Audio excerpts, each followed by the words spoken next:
day, everyone. Let me take the opportunity to adopt the protocol that has been established and to thank the organizers for this opportunity to speak to the gathering on the area of agriculture with a twist on extension.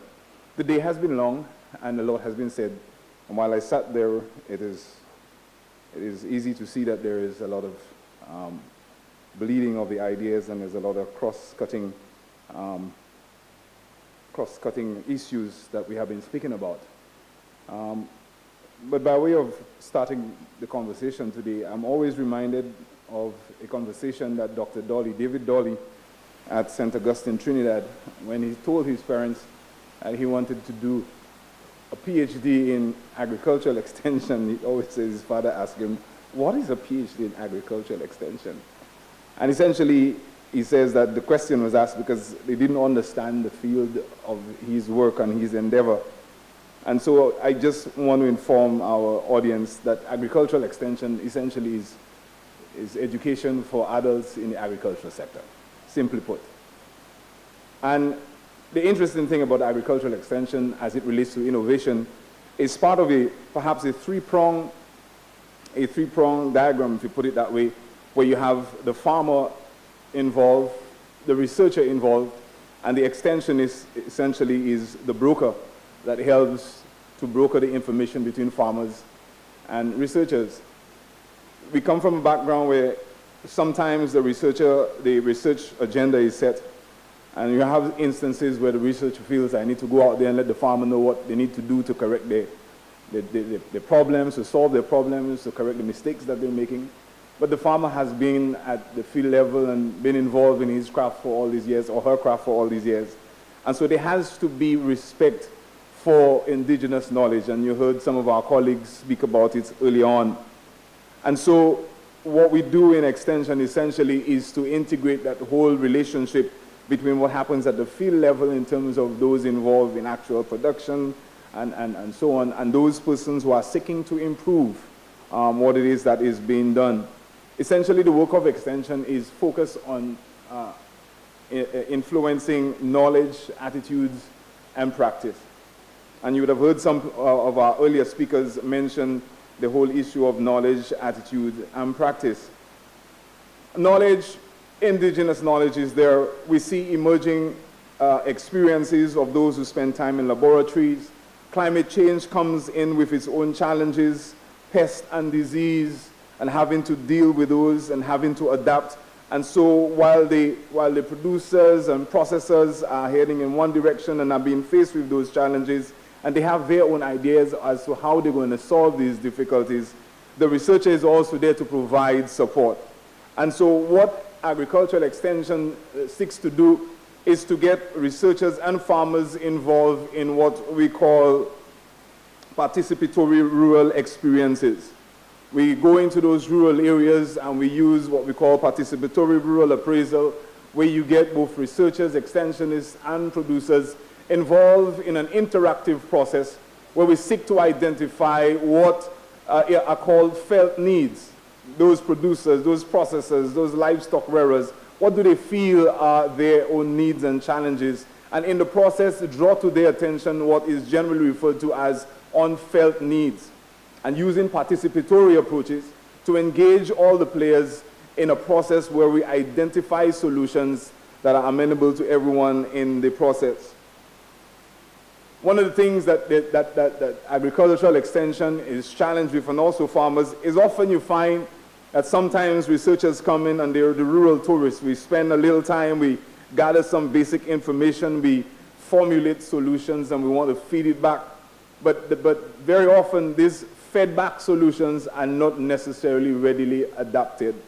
And if you read the story about the humble potato in the Peruvian Heights, you'll see how that process went through over time.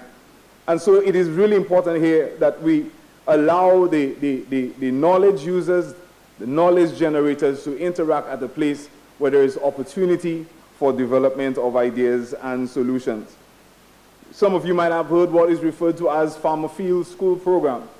What these essentially seek to do is to use open fields or production or processing or trade, depending on what is being advocated, and allow learning, discovery-based learning, to take place in these environments. Knowledge. The attitudes also we seek to influence. They will interest you that a lot of the stuff that happens at the field level, a lot of it is historic. And sometimes the historic approaches that are there may not be the best suited.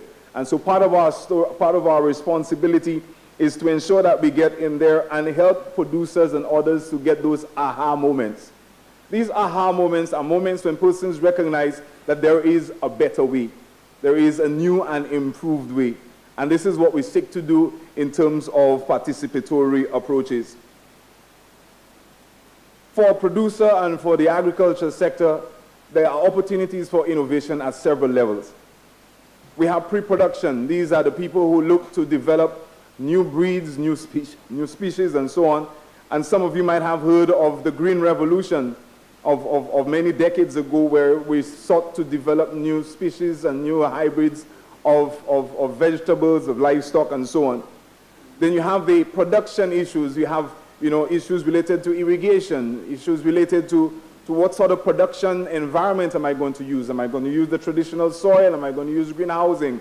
All of these present opportunities for innovative research.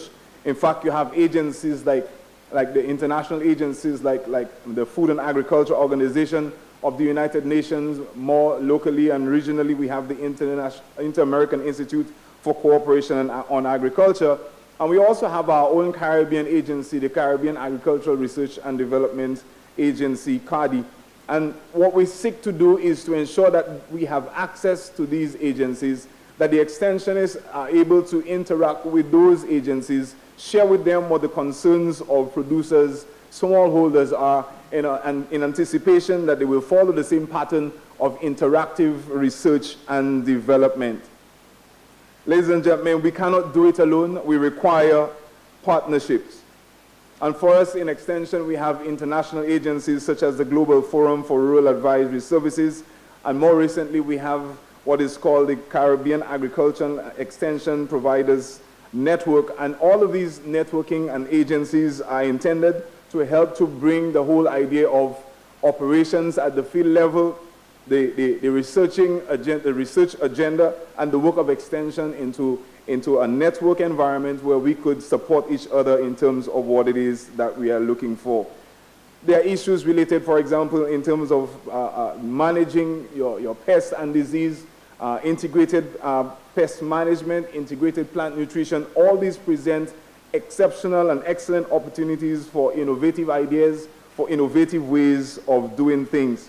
And so my closing here today is to say to our governments to ensure that we support regional agencies such as CARDI, to say to our international agencies to continue to provide avenues for our students to go into these environments, the universities in Taiwan, the universities in Central America, Cartier, Earth University, all these other areas, to allow our students the opportunities for exposure, as one of our earlier speakers mentioned, so that they could come back and help to strengthen and foster this whole research and innovation that we have been talking about here today. Ladies and gentlemen, I want to just applaud the organizers and to say to you that we are really excited, and I'm hoping that the extensionists today are viewing some of what we've been talking about and in a hope of broadening the mind in terms of what the possibilities are. With this, I thank you.